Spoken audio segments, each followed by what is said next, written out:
What's up everybody, it's Xavier. For this video today, it's going to be a stereotype video and the first one on the channel, so I'm going to tell you guys a little bit about how we'll do these basically. So in these kind of videos, we will build a stereotype spectrum pretty much. So I've looked up on some websites about how society perceives different stereotypes, or well, the stereotype for this video anyways, but I'll continue to do that for all of them. So how I'll start off the spectrum is by listing out the traits that I've gathered, so basically with the stereotype itself. And then I'll move to the opposite end, so basically the anti-stereotype. And I'll list out some traits that I've done by flipping the original traits. And then I'll combine some of those together to make the middle ground people. Disclaimer, I'm not going to fit everyone into this. There are some effects that I can't account for, like different personal experiences and different outlying traits that might come in sporadically. So I won't be talking about those. So I'll build a few of the middle ground and then we'll stop there.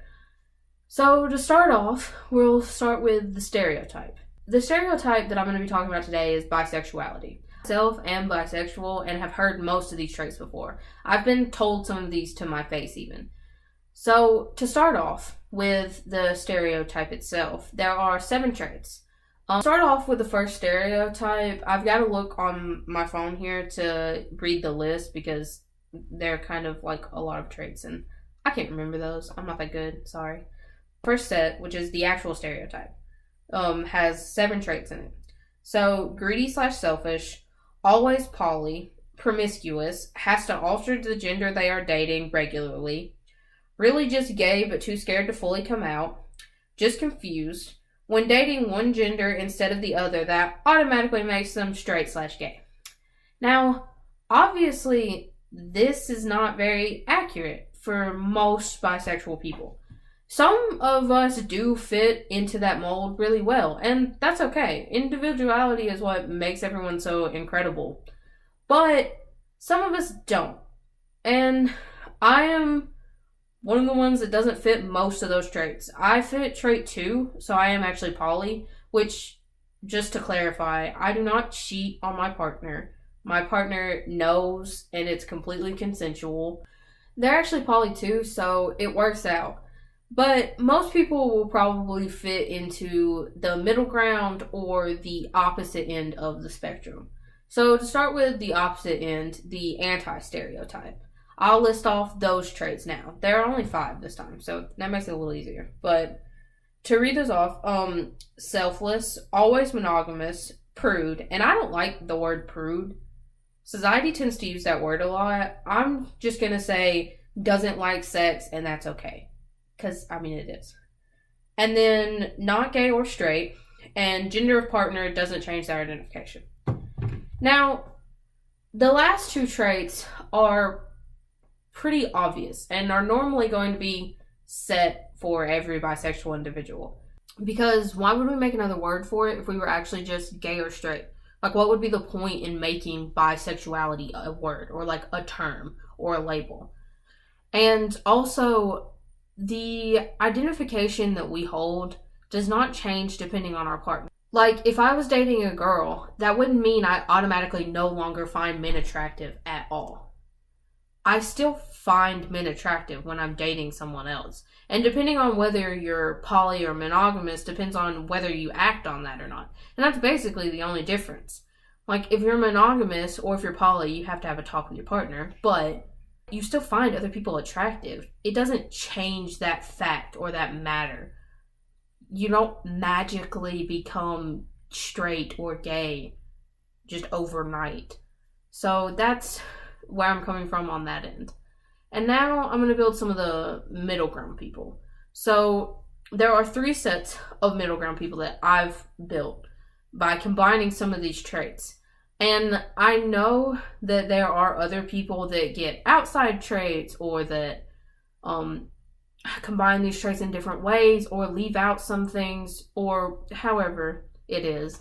But I can't include everybody, so this video would be like forever and a day long. So we're just going to stick with 3 for now. So the 3 middle ground sets. The first set is greedy, monogamous, enjoys sexual relations but not with multiple people, has a slight preference for one gender but still finds attraction to both. That's actually me. I tend to have a preference for women instead of men. That's just my preference personally. And gender of partner doesn't change their identification. So middle ground set 2 is selfless, poly, enjoys sexual relations but not with multiple people, not gay or straight, gender of partner doesn't change their identification. And by the way, you can be poly and still only have sex with one partner. Like, you could only have platonic partners, or you could be like with an asexual partner, like another one of your partners. So it just, just to clarify, that can be a thing. And the middle ground set 3 is selfless, poly, doesn't like sex, and that's okay, not gay or straight, and gender of partner doesn't change their identification. Now, none of these traits are bad. Everyone is different, and everyone expresses that individuality into their identity and their labels. That's okay. There's nothing wrong with you if you fit one of these molds or if you don't fit one of these molds. That doesn't make you like not bisexual or not something else if that's how you identify or whatever. It's just, that's how people are. Everyone's different. Everyone brings in different things from their experiences and their own lives. And also, the only thing that I would ever have like a personal problem with is cheating. Just because, like, I don't understand why you would stay in a relationship if you aren't happy. Like, just leave. Because you're only going to end up hurting that person a lot more in the long run by cheating on them and then leaving or breaking up. But also, I understand that that's none of my business. Like, everyone lives their life however they want to. No matter what anyone says, that's not going to change it or stop it from happening. So I accept that, and I'm okay with that. Like I said, I love individuality. I love that people are different, and I would love to live in a world where everyone feels safe to be different. But sadly, that's not quite how it is. But that's really all I had for this video today. If you like this kind of video, hit the like button and leave a comment if you have any stereotypes you want me to cover. I won't mind covering them at all. I just have to do pretty much quick Google searches, and I normally can find tons of articles on stereotypes. Society is very, very good at coming up with those for all of us individuals. And, well, that's kind of all I had today, guys. Peace.